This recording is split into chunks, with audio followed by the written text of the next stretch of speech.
Hey, welcome to the Best of Everything. This is Ruben Paul, and to the right of me is my right-hand man, my brother from another mother, the Portuguese assassin. Oh, and Congolese, 2%. No. Holla to my Bantu people. All right. Holla. It's the great Johnny Sanchez. Thank you, buddy. How are you, man? Yeah, man. Thank you, buddy. Oh, speaking of that. Yeah. And we got a special guest in the house tonight. This dude, I mean, let me just, on all seriousness, man. He's one of my closest friends. I consider him not only a mentor, but one of my best friends. I've learned so much from him. And he's a talented writer, producer, director, actor, comedian. He does it all. Privately, I tell him he ain't shit, but but that's just because we friends. Keep it humble. I could tell him that. But ladies and gentlemen, from Real Husbands of Hollywood, he was a writer on that show. He created the show White Famous on Showtime, and he's done many, many more things. Ladies and gentlemen, Mr. Buddy Lewis. Thank you. Thank you. That's what I I'm almost talking didn't about. know that guy. that was an impressive intro. I mean, no, but you're impressive. Like, one reason I was excited to have you on the show is, number one, we've been friends for so long, but a lot of people know you but don't know you. You've just been lingering like a fart in this business. Oh, that is the greatest analogy ever. A bad fart. I'm just. But in Buddy's the air. been around Silent but deadly, bro. silent but deadly Silent but deadly. for so long. Buddy, yeah. And then every time somebody sees Buddy, they go, yo, where do I know him from? Yeah, man. And he's been behind the scenes.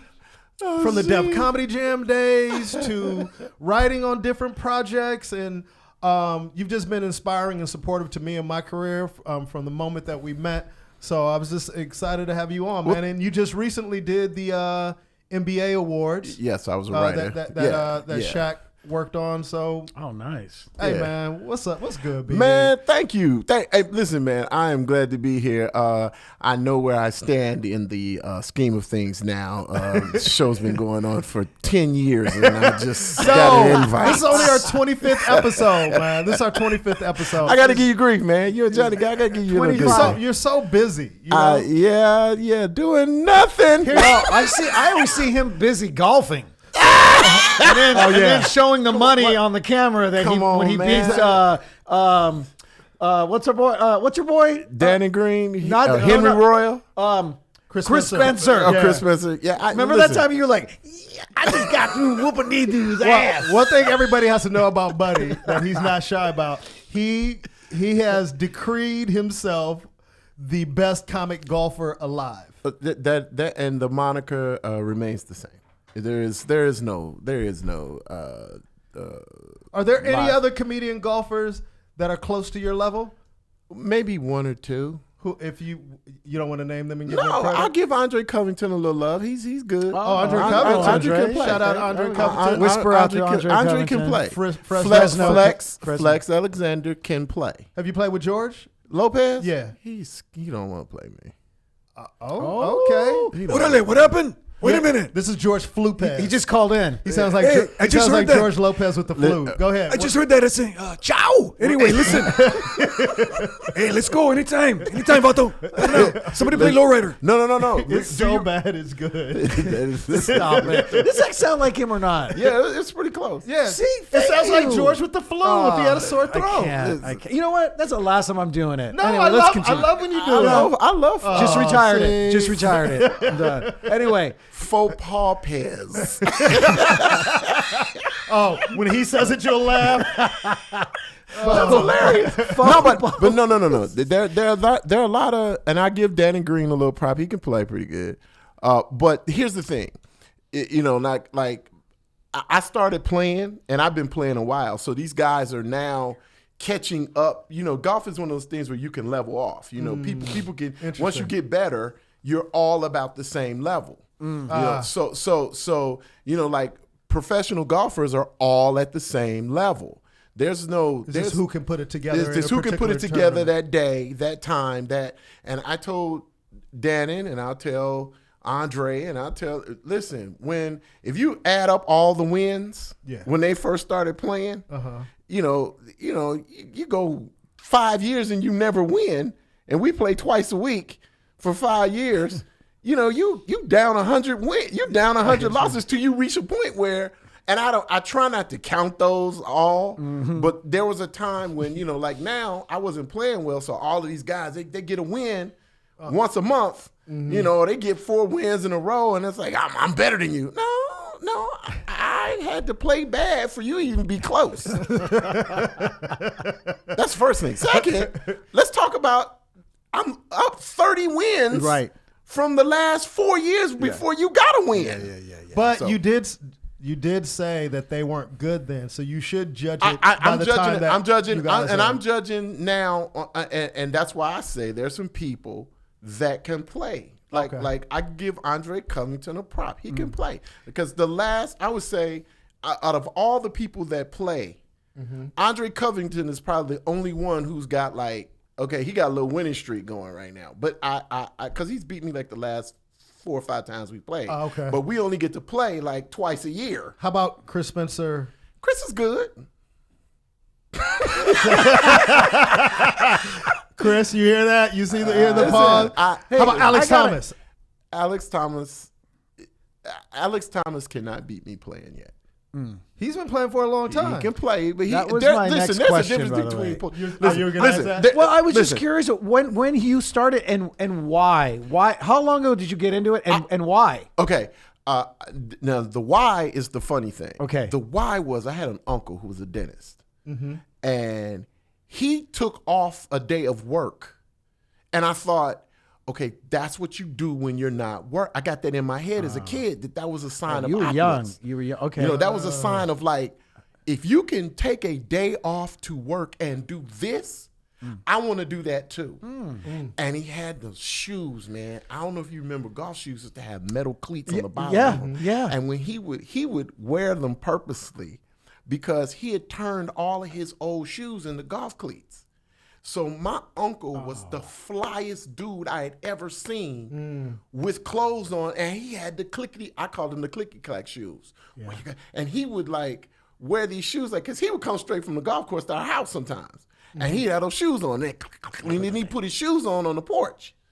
So and I'm telling you, man, he had, I'm not talking about regular shoes. He was a dentist, and he was one of those dudes that had, when I tell you fly clothes, Ruben, he had alligator shoes, and different colors. Like he'd have powder blue alligator shoes that he turned into golf shoes. Damn. And I was like, what? Those are look at those alligator shoes. They click.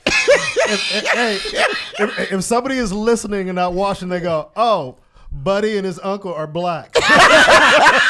And if you just figured it out, right? You just figured it out. But my uncle had fly. He said all the different colors. And yeah, I mean, but I'm joking. But he had brown. I mean, he had brown and black, and shoes that normally wouldn't be golf shoes. Of course, he had turned them into golf shoes. Now, when he converted them, did he do it personally, or did he take it? No, he took them to this. He had a dude that in DC, because he lived in DC, and his clothes his golf clothes matched the shoes, and it was just so fly. So I was do you have a photo of him anywhere that we could? I'm gonna see. You can send it to him before Monday. I'm gonna see if I can get a picture of my Uncle George. We'll add it in, man. Yeah. My Uncle George was fly. One thing I will say about Alex is Alex always looks fantastic. Alex on the golf Alex course. does. Alex is one and of Alex the best. will be a guest on here in a couple weeks. Alex, Flex, Alexander are two of the best dressed golfers I've ever seen in my life. Every time I see Alex, I'm like, man, you like he's clean, man. He's clean. He clean. But you know what? Alex is like that dude that comes to the gym. Oh, yes. When he comes to the gym and they have on all the equipment, like the bands and everything is matching, and you go, I hope his game matches his gear. Yo, let me tell you something. Yo, it's funny you say that. And Alex will be able to have a rebuttal on this. We used to play flag football on the weekends at the park. I remember. I'd get all the comedians together. And we'd all show up with our cliques and everything. It's a flag football game at Fairfax High School. Alex would show up, dude. Headband, wristbands, gloves. So you always got to have them gloves, dude. Even on stage, you would wear those gloves. Alex literally looked like he just came from the combine. And then everybody's looking at him like, yo, I want that dude on my team. Right. And then when you see him play, like, oh, man, why the hell you dressed like that? You fooled everybody. You bullshit. But Alex is always clean because he used to always say, if you look good, you look play good. Listen, you know? Alex can play. Let me give you a little perspective on level. Like, pros all shoot below 70s in the 60s. Sure. You know, if you're in the low 70s, 60s is considered pro. Mm-hmm. There's the mid 70s to 80s is like very, very good because the average golf score is about 95. Okay. I shoot in the high 70s, low 80s. Oh, wow. And so there are people that are above me. Alex is in the 80s. Every now and then he'll shoot a 70-something. Chris, same thing. Every time, you know, Dan Green, every now and then he'll shoot in the 70s. But you're saying you're consistent with I'm there in the 70s, high 70s, low 80s. Oh, okay. So only because I just don't want to let it go. So you're growing up. Your uncle is inspired. Like you're thinking. And I played in high school a little bit. Oh, so you started in I high school. played. That wasn't popular back then. No, I mean, you know what I mean? Like now everybody, you know, you and I couldn't play then. I really couldn't play, you know, because I had a bad golf instructor. And golf is one of those games where if you learn wrong, you'll be wrong bad habits. Forever. Your bad habits become consistently bad habits. Okay. Well, I'm trying to start playing golf, right? But that was one of the problems that I had. We're up north, and George wanted to go play. You know, he's an avid golfer. And they just he paid for golf lessons, and no one was really available, so they just gave me this kid, and he could play, but he couldn't teach. Right. So you know, I take it. I didn't know this at the time. I take the lessons, and then. I think when we got back, George took me out. He's like, "Didn't you have a lesson? Yeah, what the fuck are you doing?" He was like, "What the fuck are you doing?" I was like, "Yo," he was like, "Dude, that's all wrong." All terrible. Yeah. And how did he say it? Because I'm not doing it anymore. What did he sound? No, I retired it. No. Do the voice. Do the voice. Yeah, what did he sound like? I don't do the voice. You do. No. I'll tell you what you're doing. It's terrible. All right, Johnny. I apologize. Thank you. You better not ever make fun of mine. It's terrible. Yeah, we can always report back. Hey, orale, I thought you took lessons. By the way, I didn't know Jose Feliciano was teaching golf. Anyway, that's a rough. He's blind. Yeah, anyway, but yeah, so that's one of those things. And then Buddy took my thing is I just need to carve out time to do this. And piggybacking on what Johnny said, you know, back then golf really wasn't popular. Especially like Tiger Woods really opened it up. We all know we're like minorities. We're minorities and everything. Right? Yeah. So what did your uncle do, and how did he fall in love with the game? We know why you fell in love through him, but what was it? How did was he? It just like a black man status thing, and he was like, I've never, and I'll be honest, I never really asked him how he fell into it. I thought it was something he always did because whenever I saw him, that's what he was doing. Like he would come to visit our house in the summer in Gary, Indiana, you know, and he'd drive from D.C. He'd always bring his golf clubs. When I finally went to Howard University, you know, with 18-year-old kid, my uncle used to. I'm like, when can we go play? Yeah, you know, and so it was a thing for me to want to play with him because finally we were in the same area. Because my dad didn't play golf, you know, but I thought, and there was another guy down the street from us. Now in Gary, Indiana, however, the game was popular amongst. See, this is the one thing, man, that I think sometimes society tricks us into believing that black folks don't do certain things. You know, and I'm going to get to that on another point. And it's not necessarily true because in the city of Gary, and in most cities where there's a large population of urban people, there's always a golf course where the black people go Oh, because I they see. couldn't go anywhere else but this golf course. Interesting. So Gary actually was one of those places that had that was my next- one of those city courses that all the black people played there. And it was called Gleason. And I can name it. I played all these places. In Nashville, it's Teddy Rhodes. In LA, it's Chester Washington. And because at one point, there was like That's a black ass name. Chester Washington. They call it Club Nairobi. That's what they really call it.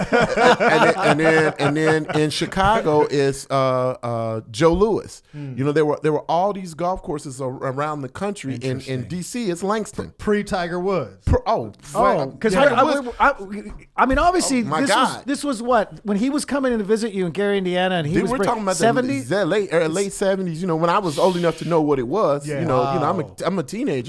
You know, and he played. You know, and I knew that there was a guy down the street, man. There was another guy that was a real family friend. His name was Aaron Walker, and he passed away many years ago, but he played golf too. And he was like a surrogate dad kind of for me, you know, like, and I would have to do stuff to go play with him. Like I would, if I mowed the lawn, I could, he might take me to play 9 holes of golf with him, you know? And so it was one of those things where he was, and I clap my hands and pray because I know what it's like playing with a beginner, but even worse, playing with a kid. You know, it can be frustrating for the guys you're playing with to be out there with a guy who can't play. But he saw something in me because I could play a little bit, and they would be like, "Oh, that little kid can hit the ball," you know. But So he had the patience. He had a little bit more patience with me. Yeah, and he saw something. And he saw something, and he was funny. He was a Coca-Cola salesperson, distributor. Like he didn't own this thing, but he was the guy that delivered, you know, and took sales for the car. He had fly shoes too. So man, he was a fly dude, man. Well, you interesting. You answered both. I don't mean to cut you off, but you answered two things I was getting. Well, number one, at first I thought, oh, maybe your uncle was meeting with other dentists at the golf course. I'm sure he did. Right. Yeah. But then when you were like, oh, but he showed up visiting, and then I was like, oh, wow, did he just go? But there was those areas where he knew somebody, and then he knew he would run into other black golfers. My uncle was at a country club when I didn't know what that was back in the early 70s. There was like a country club in DC, Maryland area where they accepted black people. Wow. You know, and it was Indian Springs. And so there were a lot of, and when I came to find out, man, as my family got expanded, there were people, as I got to play in DC with other groups, all knew my uncle. You know, like, oh, your uncle's George Lewis, because all of the black people played. Yeah. So it was like a little community of black people that played golf. I never knew this, dude. Yes, Well, I think what's dope about Buddy, and we've talked about this, and me and Johnny talk about stuff like this, you know, how we're anti-stereotype. Yeah. And one thing that I've always loved about Buddy, and a lot of people don't know this, Buddy was a swimmer in college. I only know this because of his social media. Yeah. And a lot of people don't.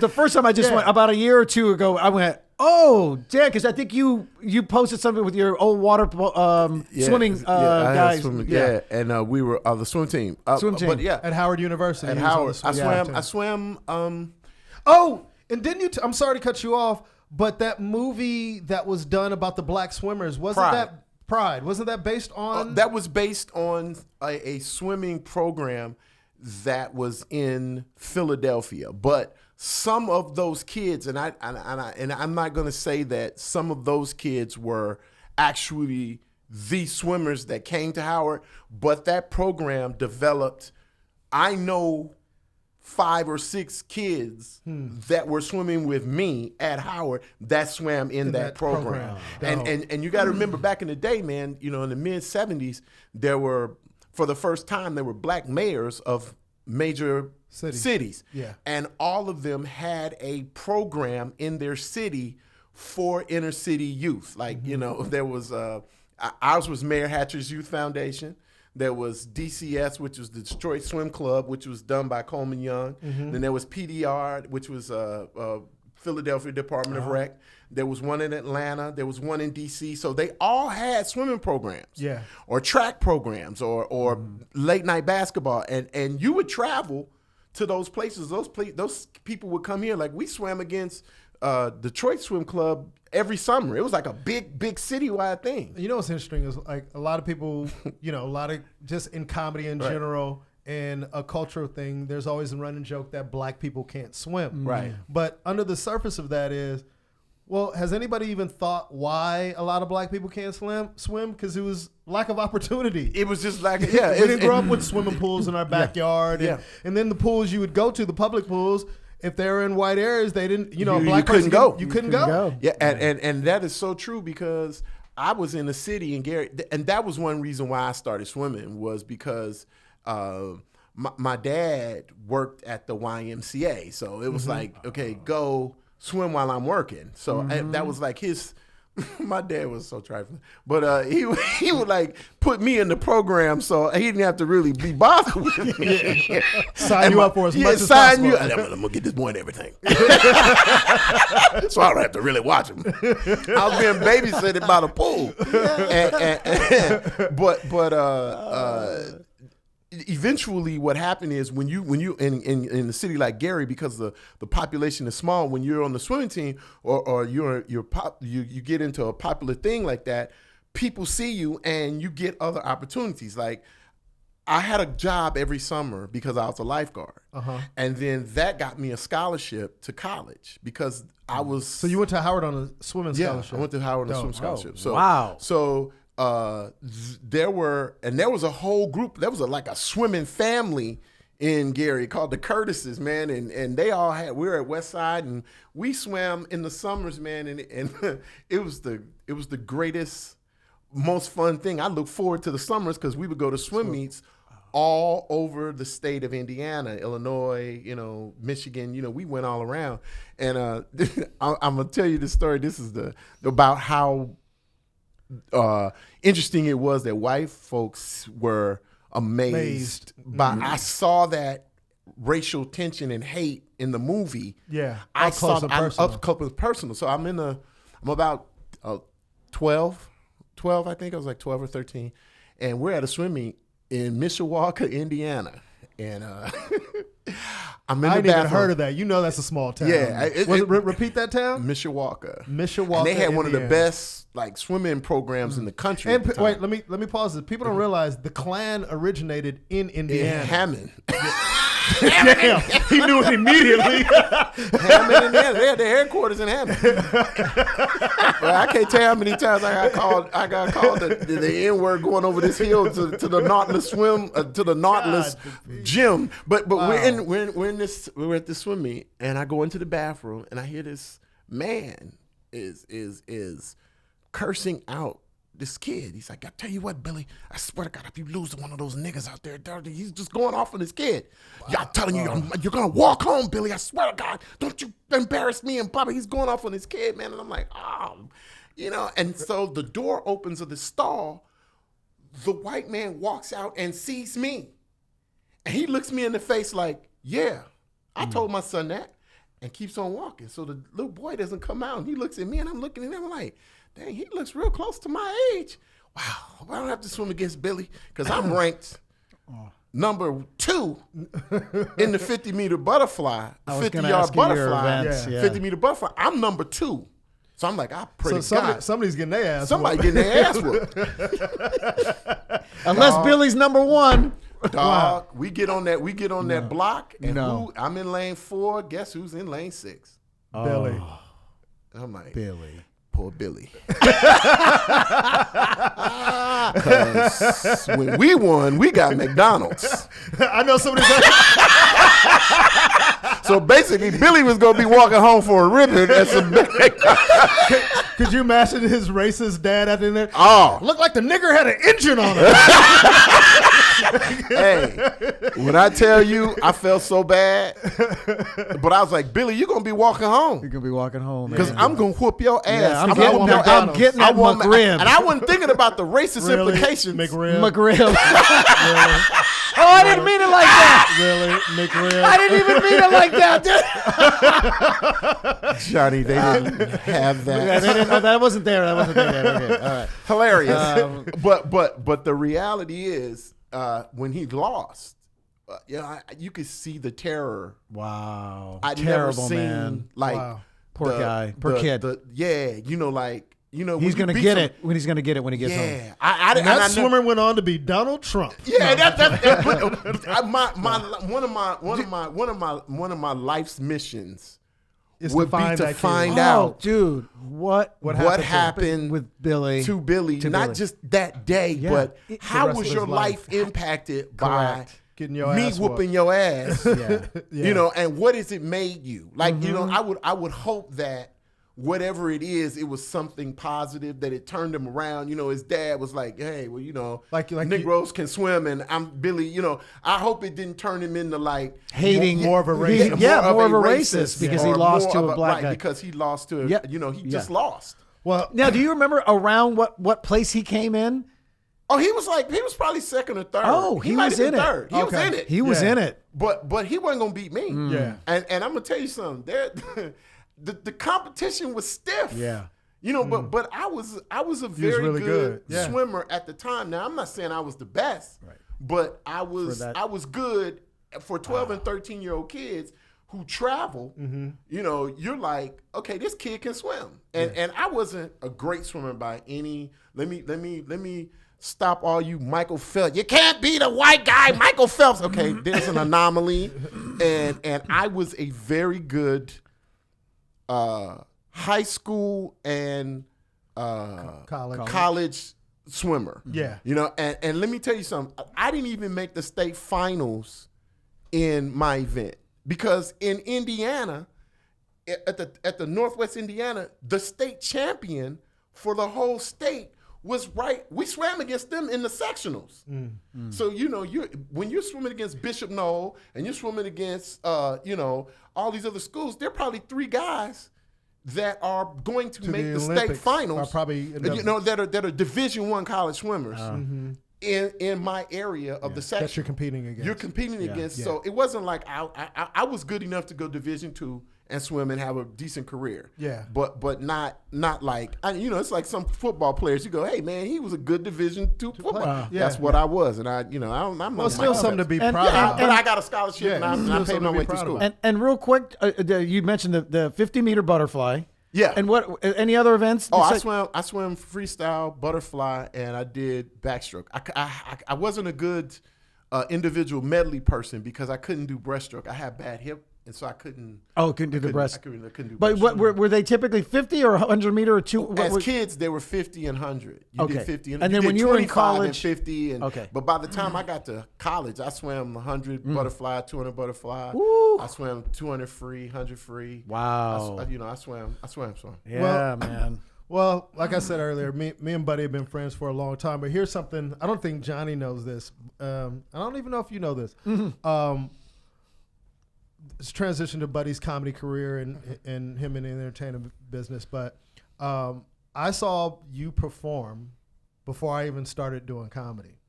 I used to go to a barbershop in the hood, and there was a guy by the name of Tracy Prince who told me about Birdland West. Oh, Birdland. And I guess the Comedy Act Theater had been around, but you got to understand, I was in high school at the time, and I remember him telling me, I think I was senior year in high school. I can't remember exactly, but I know I was just, I had heard about places where black people did comedy. Straight. And that fascinated me because from my perspective, I thought the only black comedians were like Eddie Murphy, Richard Pryor, just the famous ones. I didn't know people were doing it on a local level because Def Comedy Jam hadn't been out. There was no BET Comic View. It was just mostly white comedians. And I saw all of that. Yeah. So, and then as I got older, I remember he kept pressuring me to do stand-up. He was like, man, you should do stand-up. Man, you should do stand-up.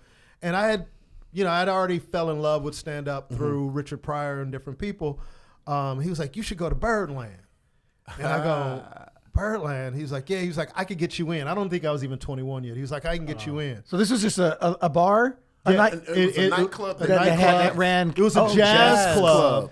that did stand-up comedy. Right. And they had a night, I think, and I want to say it was Tuesday nights. Yeah. Tuesday it was Tuesday nights. I'll never forget it. Right. And I remember the first comedian I had ever seen live was D.L. Hughley. Yes. He was the and MC down there. He was the MC down there. For a long time. And let me tell you, Johnny, I just remember sitting there thinking to myself, I just couldn't believe how funny DL was. Like, I've just listened to comedy albums and seen comedy on TV. I had never been in a room with it before. Yeah. And just how hard everybody was laughing. And I was hearing things that I had never heard before. And he brought you on. Oh, Jesus Christ.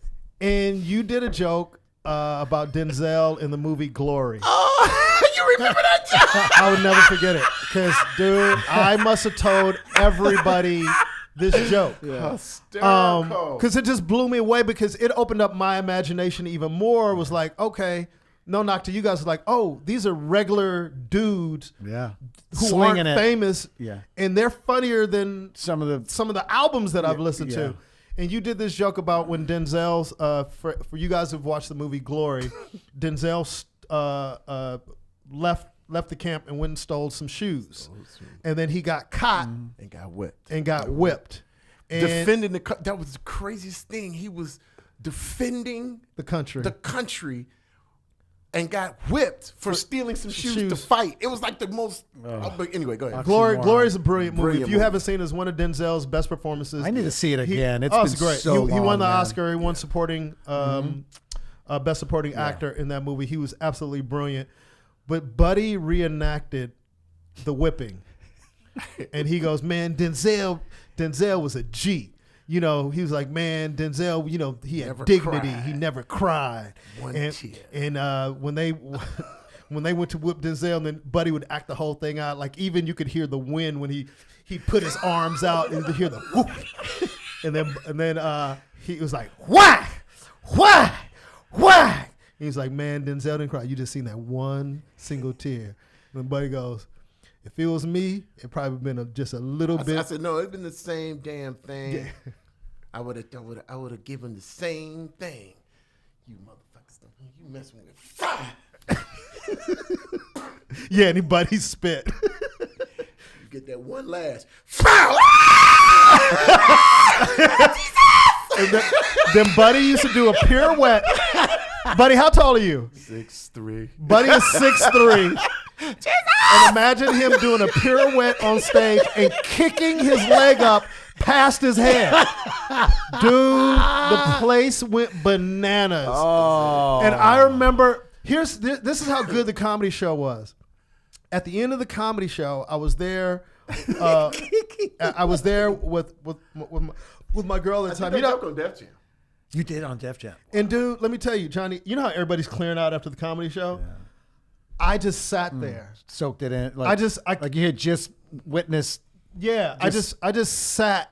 You know, like when you watch sports and somebody hits a walk-off home run and then there's a player that's on the bench that just can't move. He's just sitting there. And I remember at the show, I was just sitting there. And then DL, for some reason, came right to me and goes, you enjoyed the show?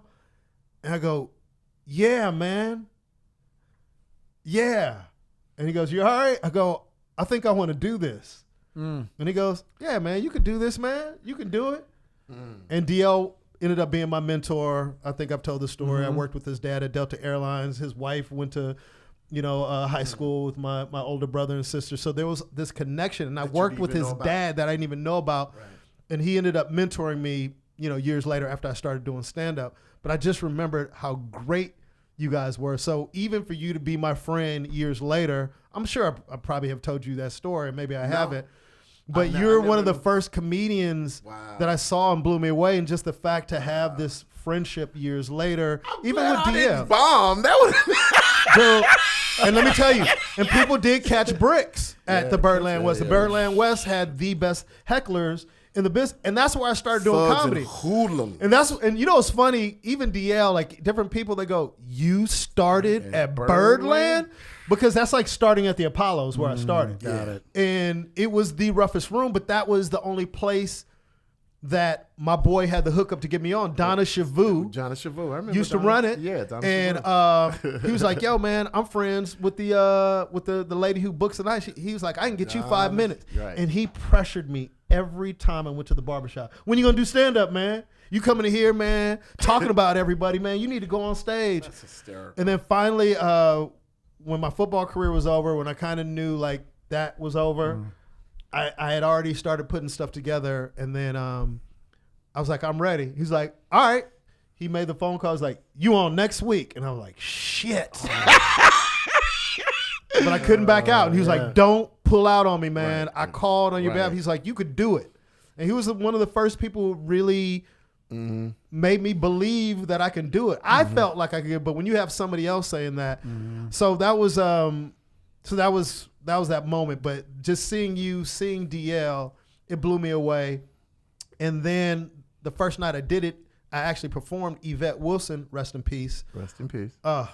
Funny. That was my girl. Yeah. She hosted for DL because DL was out of town. Right. Okay. And I got off stage and she was like, "You funny. This is where you need to go." Then she told me about the Townhouse with Hope Flood and Juan Dexter used to do. Yeah. Then told me about the Comedy Act Theater. You know, I had tried to go to the Comedy Act Theater when I was 18 and I couldn't get in. Right. You know, so I had been I was searching. Yeah. Right. You know what I mean? No, I was probably little. I probably like 19. I know all this is pre 21. But it was just I was just fascinated by the whole thing. And then to become a part of the comedy fraternity and to you know, be mentored by DL, to meet you, to be mentored by you, to meet all these people. Man, I can go to my grave knowing I inspired somebody. Man. You know what? I feel a little bit better about myself right now. Yeah. 'Cause I was a little down. No, but it's just, and then sometimes That's a great bit. And by the way, I don't mean to cut you off, but go ahead. what I love about I didn't even see it. But I mean, you can see it. I'll probably be able to find it on YouTube, right? Are they out there? Somewhere. Yeah. But you know, that's also great because if somebody, that's like Buddy knowing, whether he knew this or not at the time, knowing your physicality. Yes. So like if Alex, nothing against Alex, but if Alex did that who's short, small, then it would be funny, but it wouldn't hit the same because as a 6'3" dude. Being effeminate. First of all, I thought you were out. just going to do the scream and that was it. But no, him, Buddy a did pirouette and then kicking that is just knowing who you are. And here's the thing, even you telling it, I gotta see this. I could remember, and this is no knock to Buddy, but everybody, this is why we always encourage people to go see live comedy. Yeah. The reaction he got on Def Jam is nothing how it was in the clubs. Right. And just hearing you even saying it, I can remember the rattle of the room. You know when somebody's just killing? Because they were not expecting that. I just remember the room shaking, and I'm going, God. I just heard albums and watched, stuff on TV, but to be in the room when there's like pandemonium was just like, yo, I have to do this. I have to do this. I don't mean to cut you off. Can I tell you the funniest thing about Birdland for Go me? ahead. Yeah. I don't remember what joke I was doing, but I went on before Damon Wayans, and Joe was in the back. Joe was hosting. Joe Torre. Right? And he tells me this joke all the time. I don't know. I can't even remember what joke I was doing, but I did. I had a good set, and I guess Damon wanted to go on, and he was like, "Yo, man, when he getting off, and he's like." Were you on stage? Yeah. Okay. And Joe told me I came on stage. He's like, because I wanted to know, what did Damon? What did Damon think of me? Yeah. He's like, you know what he said, man? He said, you went on too long and you was milking a bad joke.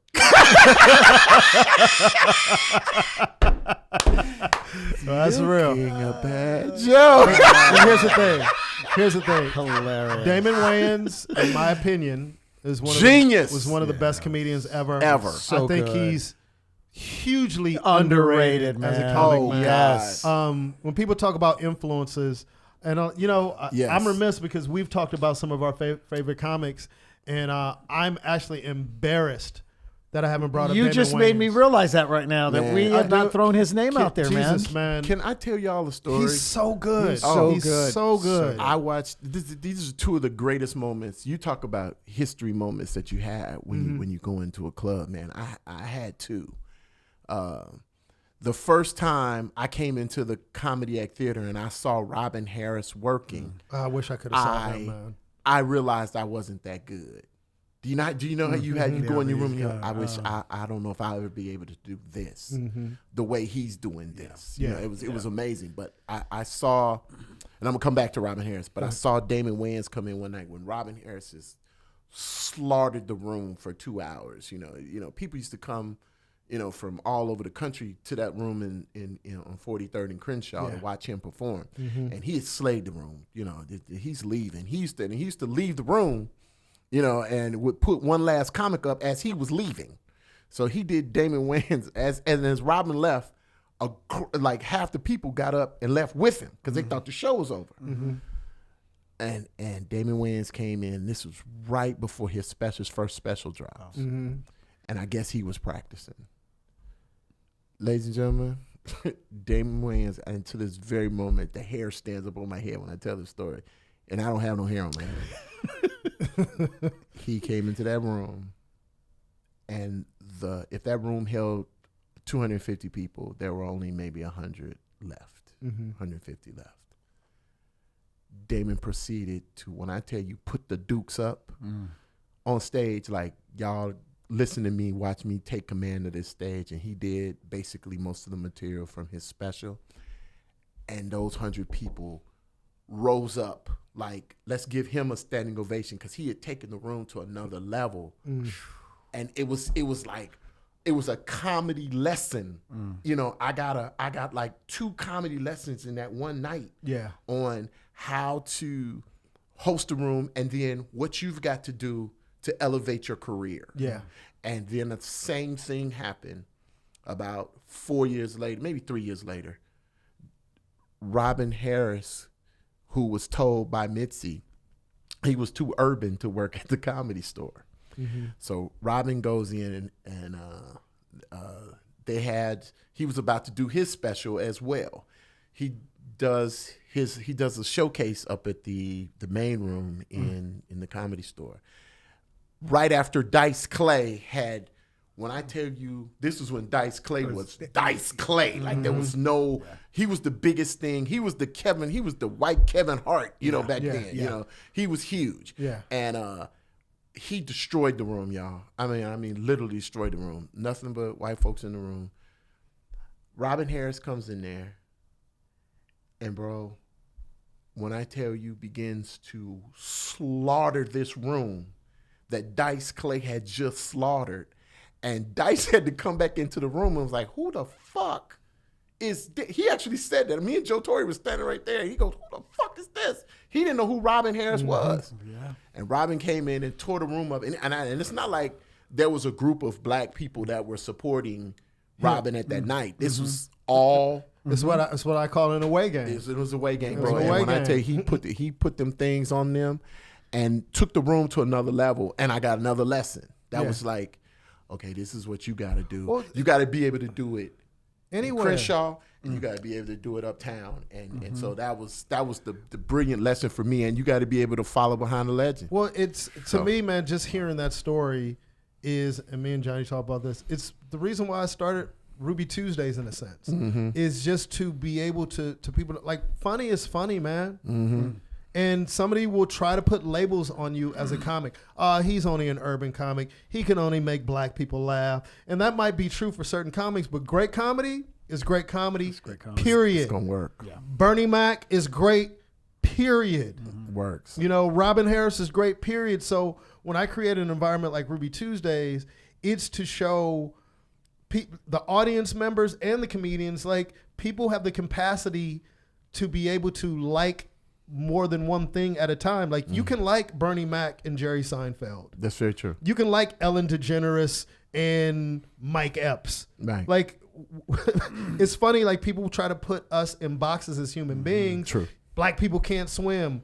All white people do this. It's like there's all these stereotypes, and they're not.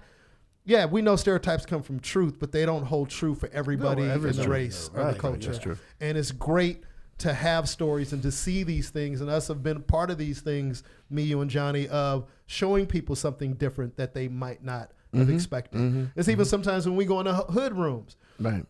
people forget that that's where I started. Yeah. And then, you show up to a place like the Savoy's like, let me see him bomb. And it's like, no, nigga.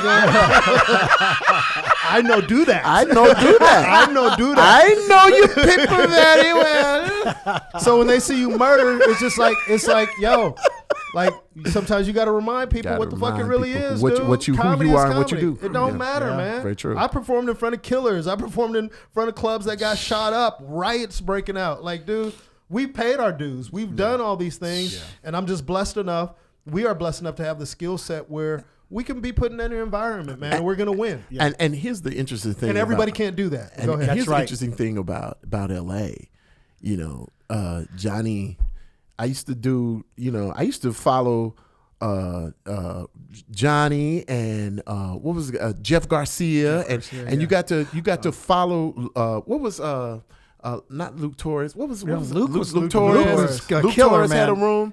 There was Freddie Soto had a Freddie Soto had a room. Everybody. Luke's was in Whittier. Luke's was in Whittier. Man, and we used to literally, you'd have to. I thought it was a badge of honor for me to be invited to these rooms. Absolutely, it was. Where okay, this is another side of LA, hey man, the Latino guys have their own thing too, like us. We used to run into each other all the time. I was like, oh man. And I'm gonna be perfectly honest.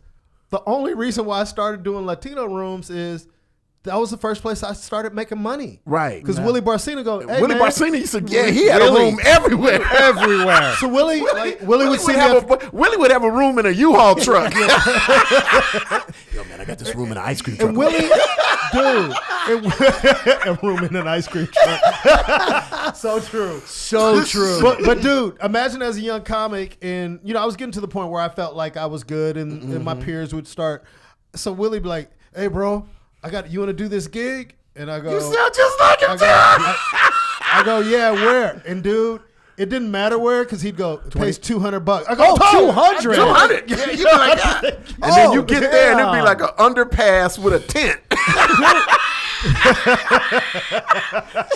and swear to God, there'd be 50 people in there. But early on they were only like 20. But even that was something. Right. Even that was going to Montebello and Gotham's and stuff like that. It's like, here, Jeff Garcia says, "Hey, I got you 20, dog. Here's your 20. Yeah, it was something. You know what I mean? I just remember Willie putting money in my pocket. Then I would, always had a room. Then Willie would turn rooms over to like Felipe or Jeff Garcia. That's right. And Gabriel. So I was like a staple. In the Latino scene, because that's how I paid my bills. Oh, of course. You know what I mean? Because a lot of times I could do spots, like the black rooms, they'd let you do spots all day long, but you weren't necessarily getting paid on them unless you were booked on the show. And then what was so interesting about a lot of those rooms, man, they were all over the city of Los Angeles.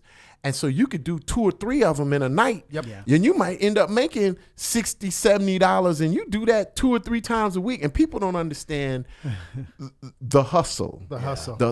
And that's I respect comedy in all its forms, but there was a particular brand of hustle back in the day that's not the same way now, because your hustle comes making videos for the internet. The social media has sort of taken away the hustle, because me and Joe used to have this thing: if you didn't do 2 or 3 nights a night, you was bullshitting. Yeah. So we had to. True, so we used to go out, and I didn't have a car when I first came to LA, so I would have to make sure my hustle was all in the line. Like if I went to, if I decided to go down to the comedy theater, I'd have to make sure that I got around to the J Spot. I mean to the Mavericks Flat. Yeah. I would do Mavericks Flat. I would get a AKA ride over the Fun House. The Fun House. I would get and then I go around the corner to Apollo West or Marvin's Memory Lane. You do all these spots on one night just to try and get your stage time up. Just the memories, dude. Of that time and hustling and having to do these spots. But I just remember one time at the Fun House, aka Mavericks Flat. They had a showcase for HBO. And on that showcase was DL, Eddie Griffin, and who else? And DL and Eddie ended up both getting HBO half hours that year. But just to think back, dude, of having execs come to the hood. Right. Like one thing that somebody reminded me of the other day, and I remember telling Johnny this because Johnny had a deal with them, but I remember Marcy Carsey and Tom Warner coming to the townhouse all the time to see me. Yeah. No, at this time, yeah. Dude, Robert Townsend saw me. Right. And he had a deal with Carsey Warner. And I was a new comic, dude. I'd only been doing comedy, I think it was like less than a year. I didn't have a headshot. I didn't have anything. And I remember Robert Townsend going, where can they, like, I need some people to see you. And looking back now, I was like, well, I'm going to be at the townhouse. He was like, the townhouse? It's like, yeah, it's this place in Inglewood. And he was like, oh, hell no. No. I remember him going, let me call you back. Right. And then he called me back. He was like, all right, I'm bringing him out to the townhouse. And I remember calling Hope Flood, and I was like, hey, you know, I didn't know Marcy Carsey and Tom Warner were coming to the townhouse. Right. I just thought, I didn't know. He didn't really tell me who was coming until after the fact. And they came and saw me. They came and saw me there. I ended up going to network and everything. I want to show you something. This is me. The first time I ever got on TV for the Is that Arsenio Hall? Yes. And let me tell you what he did. You got to send us that video, man. They did a little piece. It was so funny. They asked everybody, what would you do if you got on stage? And because what he had come down to do was to see all the amateurs, to put some amateurs on his show. And what the Comedy Store did is they tried to do the okie doke, where they were going to put all the people that they wanted to go up. And he was like, where are the, we're the amateurs. We're amateurs. I know you. Yeah. I've seen you. Wait a minute. So they switched the order, and they had bumped all these people that were on. So Arsenio did the okie doke. He's like, okay, yeah, all right, well, forget you. Here's what I'll do. I'm going to interview all these people standing out here who didn't go up. He said, what would you have done if you had got an opportunity? And that's when I got my first, this was the first piece of footage, and one of my friends just sent it to me. Oh, wow. You're going to have to send that to Chris. You got to, you got to so good for him, man, for going outside and doing that, too. I'll never That's forget awesome. Arsenio for that. Shout out Arsenio, who just did Ruby Tuesdays this past Tuesday, man. He's been a talented dude. He's another one that's surreal to know and have a relationship with, just from seeing him on TV. Yeah, thinking about him with the talk show. Yeah, that must be amazing, Like, I don't know, man. Life is a strange thing. Like, you could be a kid sitting on your couch watching television, and the next thing you know, you're friends with these. And that's one of the number one question I ask my favorite friend, my famous friends, when they'll be excited when they'll meet somebody and go, what is it like? He's like, dude, it's crazy because I idolize this person. Right. I watched them. I wanted to be them. And now I have their telephone number in my phone. Yes, it's weird. Nuts. It's crazy. It's nuts. It's crazy, dude. It's fucking crazy. Yeah, it is crazy. So I want to transition to more of your behind the scenes work. You're accomplished stand up, but people don't even realize, all the writing that you've done during the Def Comedy Jam era. You were one of the writers. I wrote for Joe Torre behind the scenes for he was the host for 2 years. Yeah, and then there was another year where they did multiple hosts. They did multiple hosts, and I was also a writer then. Yeah, and that's kind of I think when me and you really started, because that's when I did Def Comedy Jam was post the Martin Lawrence era. I wish I could have, but anyway. But I was. You guys were all. I wasn't ready. You know what I mean? And to be honest with you, even when I ended up doing it, when we think about our TV spots, man, I wasn't ready. I think I developed pretty fast. Right. But it was just so many opportunities for ethnic comedians at that time, or minority comedians, or whatever you want to call it, because we hadn't been exposed. Yeah. You know what I mean? So you had a show that became this huge hit, and they just needed comics. And that, I think, was kind of ultimately the downfall of a lot of these shows is they started putting people who weren't ready on these shows, or it became very redundant. But I remember doing it before it got really bad. Right. And was proud to have done it because it was like going through a gauntlet to get on that show that taped in New York. Right. And so I was always grateful. But, I think when you transition from writing behind the scenes on Def Jam, you went with Chris Spencer. Was that the next gig that you had? With Chris and I met out here doing a play together called Greased, Fried, and Laid to the Side. And it was. Wait, say that again. Wait a minute. You just can't gloss over that. It was a play. You know how you have these urban gospel play. What was it called? Greased, Fried, and Laid to the Side. It was called. It was about a beauty shop. And so the whole thing was about the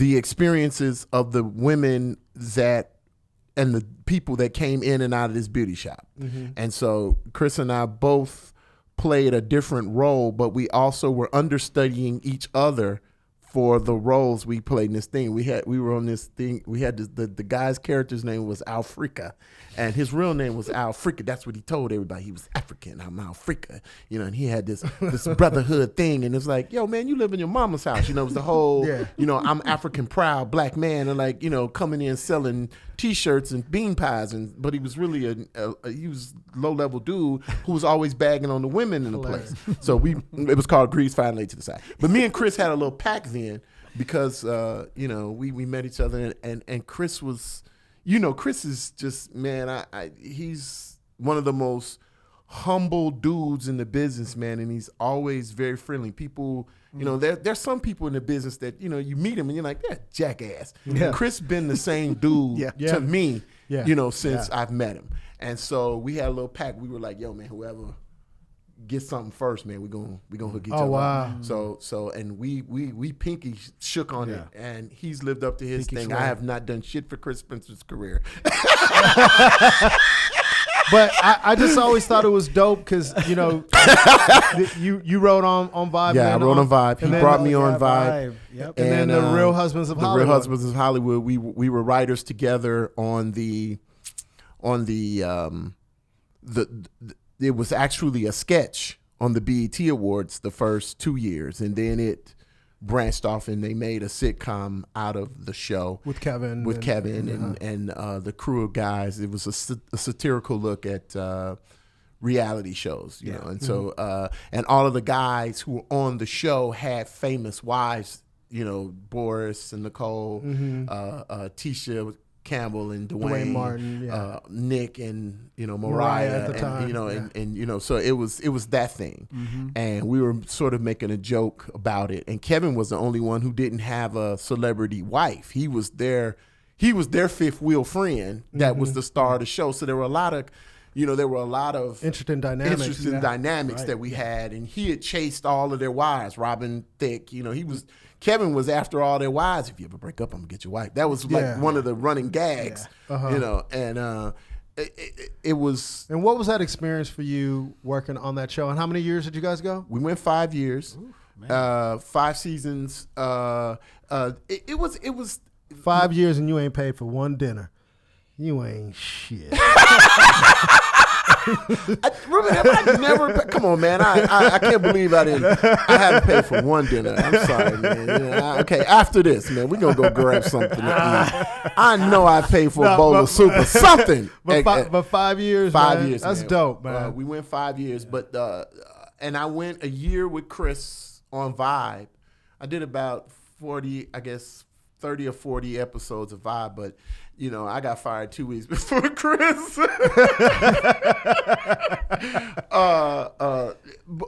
And we have done other things together since then. And you guys, for you guys who don't know, there was a show called White Famous that Showtime had picked up, starring Jay Farrell, formerly of SNL, and that's right. Yeah, you and Chris co-created the show. Co-created that show. You know, it's interesting, man. Ruben and I have had these conversations about Hollywood has this weird dynamic for a lot of people where you're almost in, but you're not. You know, you get an opportunity, or you've paid the price to be in something, and it manifests itself, but it doesn't do that thing for you where there's that thing where you think is going to take you to a turning point in your career. Correct. and or what I call it's the longevity move, where you get the longevity move, which means you're going to be working forever. You're in now. You're in now, and because if it's not this, it's going to be this. Yeah, and your work becomes. I mean, it's almost like you're working consistently off of this one thing, and whether it's and as a comic, it's really good when you become. It sometimes happens when you get a sitcom or you get a movie. You can ride that wave forever. Yeah. And so I've had those almost things where I am that show was actually about my life. You know, it was, you know, because I consider myself almost famous. I'm famous to some people in the hood. People know me. I think a lot of Hollywood community people know me. Yeah. But the general public, household name, white famous like Kevin Hart, like Will Smith. I'm not a household. I know that's not my lot right now. Yeah. You know, and there's a moment in everyone's career where that is where you're trying to go. And see, this is what's so funny. We look at white famous, but it's not in reverse. Like, you know, there are a lot of white folks that are famous that we don't know. Now, I don't know every celebrity person in Europe, and I don't know every famous comic in, every famous white comic. I know a few of them, but there's some that are on another level. There's a whole nother sub-level of internet comics now that you're like, damn, that dude is famous? Right. She or he? But, it's one of those things where your goal is to get to that level. But I think there's a difference between being popular and famous. I think there's a lot of popular people, right? But famous people is when you can ask your grandmother, "Hey, do you? Your grandmother knows who Will Smith is?" That's to me.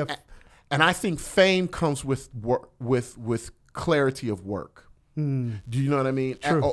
And then there's two types of fame. There's infamy. And then there's famous. And famous means you've done a volume of work or you've done something that created your fame. And I think, and I mean, it's based on good work. Like, you even whether it's playing golf or it's swimming or whatever, it's, I am famous for this work. I'm not famous for chopping this chick's head off and putting her in a bag. Yeah. You know what I mean? I'm not famous for doing something crazy, but I look at celebrity work, and I mean entertainers. Yeah, your IMDb page and all of that stuff you've done has made your career, in a sense. This is the value of your work. Yeah, and that's what makes you famous. Famous comes with good work. I've said to Ruben before, I know when somebody's hit it and made it when my parents know who they are. That's hilarious. And I told them, I said, Tiffany Haddish, this was about a year and a half, 2 years ago. I was like, Tiffany has arrived because my parents know who Tiffany Haddish is by name, man. And it's so funny, man. You look at, she's a prime example of people misunderstanding the volume of work you have to put in to become famous. Like Ruben and I can tell you, we both saw Tiffany when she was 14 at the Laugh Factory comedy camp. Yeah, right. Yeah, she was older than 14. But let's. Yeah. I mean, she was years a kid ago. Years ago. Yeah. I mean, let's say she was 19 or 20 back then. Whatever. That was 15, 16 years ago. That wasn't like yesterday. Oh yeah, people think you come out of nowhere. Man, and I try to tell people all the time, there's no such thing as an overnight sensation. Yeah. There are people that have put in volumes of work the thing, to get where they are. Well, the thing that gets frustrating, and me and Johnny talk about this all the time, and I don't take it as a knock or a slight or anything, but it never fails when I'm headlining a week at a club. At some point during that week at the club, someone's going to say to me like, "Hey, I don't mean anything negative. I think you're like, why don't more people know about you? Why aren't you bigger? Why aren't you famous? Why aren't you famous? Why aren't you have your own show? Yeah, why don't you, I don't get it." And then they'll start naming all these people that they don't think are funny. Yeah, I go, you know what? I go, everybody's time is different. And I never, let me tell you, me and Johnny would say this, only issue I might have, we've all been jealous or envious. Had our moments. That's a human characteristic, but I'm genuinely happy and excited to see my friends successful. Correct. There's nothing that excites me when I turn on the TV and see Buddy Lewis or see Tiffany or see Johnny or see anybody that I know. The only time, quote unquote, there might be a little hater in it is if I've seen somebody who has cheated and stole to get to where they are. Sure. Yeah. You know what I mean? That's frustrating. It's frustrating when you see somebody it's like, not wow, hate. It's more frustrating. This is more frustrating where you just know he didn't put in no work. He didn't put in like good this work. is a bad person. Like this person really isn't like a good person. Right. They've stole jokes and material, and they're shitty to people. They've been shitty the whole time to people. Yeah. Shitting on people. Right. Yeah. But even that, I think that catches up to you. But a lot of times when you see somebody, you know, But even when I do have those emotions, I am at a point in my life now where I go, it has nothing to do with me. It's none of my business. And then you're doing your own path. Your own path. And those people, man, a lot of times, man, you realize too that is not sustainable as a career. Oh, absolutely. You know, like you see some people that'll have some monicum of success in there. They'll blow up, and you're like, oh man, they're great. And I guarantee you, it never fails. We could name some people at some point. It's like it's like this. It's like you say in golf. It's an expression. They always come back to the field. Mm-hmm. You know, you can. There's no golf tournament you can ever watch. I don't care how many you've watched. Over a 4-day tournament, I don't care if you shoot 60 the first day, 63 the next, there's going to be one day where your ass shoots 70, even you shoot 72 or 73, because you can't do that every day. Mm-hmm. Yeah. You come back to the field a little bit, and that's when the people who aren't the real with it. And then it evens it out. Yeah. And I just want to make the point, I think ultimately, because that would drive you crazy, is I don't really care about what anybody else is doing. You know, and I've had those moments, but then at the same time, it's going like I'll stop and go, why do I care? Obviously, the industry doesn't care, so why do I care? Let them do their thing, you know, because at the end of the day, man, I think having respect of your peers and operating with integrity is more valuable than taking a shortcut in the long run, and that will build your longevity. But also, too, you know, sometimes like we'll be on the road and those compliments, like you said, they mean well. Yeah. You know, it's the pat on the back and the kick in the nuts at the same time. They don't realize. They're like, why aren't you bigger? Right. Or how come I haven't heard of you before? Yeah. Or the comics that we run into that some of them may have left. Right. You run in and go, hey, what's up, dude? Johnny. What happened? Dude, I was with you at the store in 99, 2000, 2001. Dude, you were the hottest thing in Hollywood. You were gonna blow. What the fuck happened? Then you gotta have that fake smile on your face. Yeah, dude. It's all good, dude. I'm still grinding. No, I know, but even I just did whisper out to Bobby Lee and Tiger Belly because I just did it. I did it Wednesday. Oh, good. And Bobby just like, you know, Bobby will still say that to me something. Bobby's like, what happened? You're so fucking hot. You're the hottest guy in fucking LA. And I'll go, I know, Bobby. And he's like, you should have been bigger. You should look at, it's a compliment, but everything happens in its time and its due time. But we just, all we do is go down our path, continue in our lane, and we'll see what ends up happening. You just got to keep showing up, man. You just got to keep showing up. Mm-hmm. I mean, we can go on and on. The last thing that I do want to talk about is you had one of the most successful comedy rooms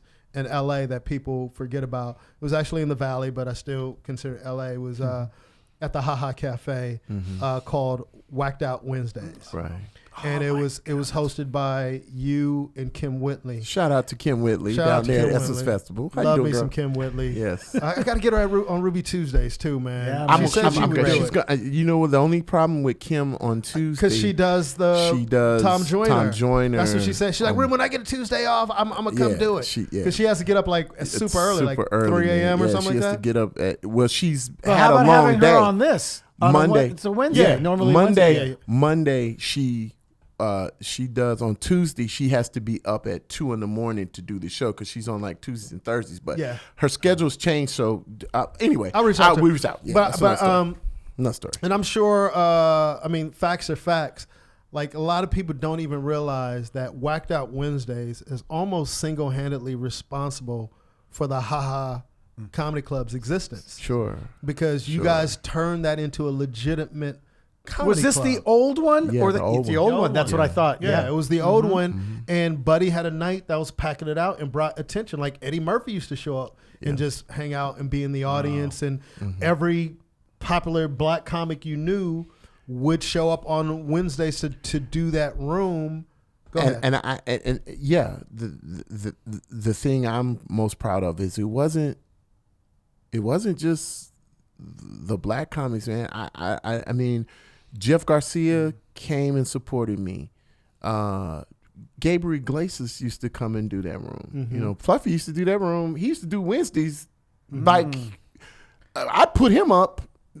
Jimmy DeValley, when they were Jimmy and Johnny, they used to come do the room all the time. So I'm proud of the fact that we started this room because that was born out of not being able to work at what we call mainstream rooms. You know, I didn't get stage time at the Laugh Factory or the Comedy Store, the Improv. I didn't have it. I didn't have the cachet, even though I thought I put in the work, and I was just as talented as some of the people that were working there. Yeah, and you were actually writing on shows. I was writing on shows and doing stuff, acting, and I couldn't. I was like, damn, man, why can't I get spots? Yeah. You know, who do I have to, fuck y'all. Y'all whack. Y'all kiss my ass. And that's exactly what I did. So please, at that time, when you approached the Ha, it wasn't even. No, it wasn't. It was a restaurant. It was called Dos Amigos or something. I think it was the original title of the restaurant. Wow. And Jack didn't even have. He didn't have entertainment at all. He did like karaoke one night, and I was like, man, and this is the way I approached it. I talked to Michael Williams, who was the founder of the Comedy Act, and he's like, yo, man, go to a club, man. He's like, go to a club and find out what's their worst night. I was like, huh? I was like, why would I go on the worst night? He said, because that's when they want to do something. And they'll be more willing to give it to you if they don't have anything going. Yeah. And I went, okay. So I went around and I went to probably 10 or 15 different bars. And then I went to Kim's house one night and I was like, what's that room? Because there was another thing that was going on in there. There was this thing like this girl was doing, as a matter of fact, it was Barbara Holiday was doing on the same night I think they did karaoke. She was doing that Uncle Jer's comedy competition thing, and she would do it once a month or something. And I was like, you know what, man, let's go in here and see if I can talk this guy into letting me do comedy in here. And I talked to Jack, and we had a conversation, him and his wife Terry. I started doing it on Wednesday. This was back in like this was pre Fat Tuesdays, pre Chocolate Sundays, pre any black night. There was none in LA. There was none of those. I was before all that? All of that. We're talking 1992, 93. That early? I didn't realize. Yes, because I was 6 years. When we started doing, I did 6 years up until 2000. Me and Kim had been going almost 6 years when we stopped doing it the first time in the Ha. Oh, you guys did it. We did it in two places. We did Whacked Out Wednesdays in two different clubs. Wait, so. Yeah. No, it couldn't have been that early, buddy. Yes. I guarantee you. Wow. You would know. Listen, I'm going to tell you how I know. I was pre-Chocolate Sundays and pre-Fat Tuesdays because I used to host Fat Tuesdays for Guy when he would leave town because he only did it once a month. Then he started doing it every month. And then we would do the Belly Room. Yeah, we called it Fat Tuesdays. It was called Fat Tuesdays 2. And it was in the Belly's room on the third, fourth, the other month. Store. Right. Oh, the third. Second, third, and fourth month. Yeah. Because I remember, I can't remember the year, but I remember the first Fat Tuesdays was in the Belly Magic room. Mondays at the Improv, all of that. Yeah. I was before all of Mo that. Better, before Mo Better. Mo Better, all of that. Well, Mo Better, that started, I know. With Zooman Miller and Sarah Romker. There was there was another thing in there. Marcus King and Royale Watkins started that. That's right. You're right. Sarah and them took Because I remember, because at that time Marcus King was managing Royale. And Sarah was his agent. And they started all of that. Yeah, they started Feed Black Night. Yeah, they started all of that. All of that. That's crazy, dude. Yeah, I had no idea. And now the haha is still around. It's still around. Yeah, and they have turned it into a premier. It's a premier comedy club in the Valley. Yeah. And much. I give a shout out to Jack and Terry. Jack Absolutely. is very, very adamantly gives props to me and Kim for helping him start. That's cool. Yeah, a successful business. I mean, yes, to start a successful business, and I wish. One regret I have about the whole thing is, and this is the one thing, man, that I hope eventually will change about the country is that. One thing that holds people back from doing sometimes is nothing more than finance. Jack asked me to invest, but I didn't have money.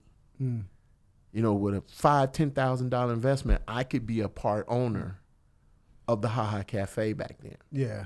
And so I think that's one of the things I want to see change in this country is urban people who have an idea be able to own it and get finance to be a part of it, because like I was listening to Beto O'Rourke talk about his business that's still going in Texas. He got a $20,000 investment from his family to start his business. Yeah. We don't have that. And that's the only thing a lot of times that holds us back from. I have an idea that can be very successful. Sometimes it's just the limit of our resources and finance. Yeah, absolutely. Well, I mean, shit, we have to have you to come back and do a part. I ain't doing this shit no more. No,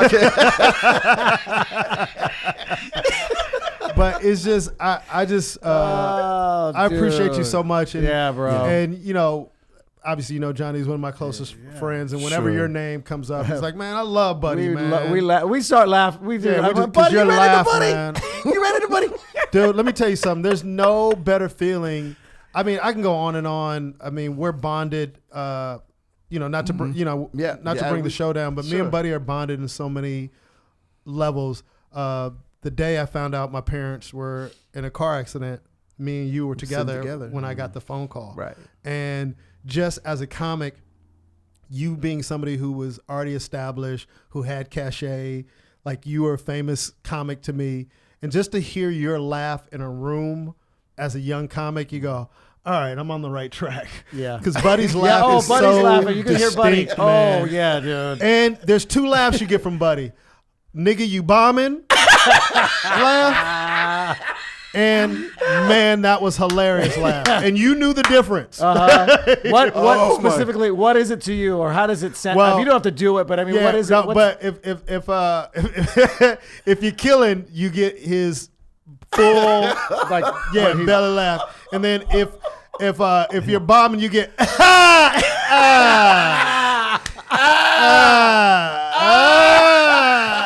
kill yourself. Yeah. Then you'd hear comics, myself included, be like, "Fuck you, buddy." Could you hear that laugh? But Buddy, I love you, brother. We gotta have you back on. Absolutely, because we didn't even get to half the stuff. That's the hard part of when you really know something, because there's so much more. I learned a lot, by the way. Good. I learned a lot, dude. Buddy has a fascinating life, golfing, man. the swimming. I knew only a little bit about the swimming, but to hear those stories. And by the way, Billy. I found out about Billy. We gotta find Billy. We gotta find Billy, man. We should post that as the promo, dude. That should be the promo, and then we put it on social media. Does anybody know? There's Billy out there. Billy went on to be the Grand Wizard of the Ku Klux Klan because he lost a buddy in a swim meet. Wouldn't it be funny if it was like somebody in the Trump administration right now? I mean, we got to find out what happened to Billy. Billy, what was your turning point? I lost to a nigger. I said, I'll never lose to one again. Anyway, buddy, I love you, brother. Man, I appreciate thank you, man. man. Thank you for doing man, that. I enjoyed myself, man. Man. Yeah, and you all are great together, man, because I know we've all been friends for a very long time. Johnny gets on my damn nerves, man, but I love him, man. He drives me crazy, too. He drives me crazy, too. You have no y'all are idea. freaking frack. Freaking frack, man. Yeah, but it's But at the end of the day, orale, he knows who's his real Hispanic friend. Yo, that's the best of everything. I'm Ruben Paul. Johnny Sanchez. And Buddy Lewis is our Thank guest. you for having me. Buddy Lewis. And you can listen to us on iTunes, Google Play, YouTube, and anywhere else podcasts are. Tell a friend, share, subscribe, like. We need the support. And we do Ruby Tuesdays every Tuesday night, 9:30, Hollywood Laugh Factory. Support. Always a great lineup. Thank you, guys. Buddy Lewis Jokes. Buddy, tell us where people can find you, man. Sorry. Yeah. Buddy Lewis Jokes. On Instagram, and Facebook, and Twitter. God bless. Ladies and gentlemen, Buddy Lewis Jokes. And that's the great Buddy Lewis. Thank you, guys. Ruby motherfucking Tuesdays. This show is all about diversity and bringing everyone together.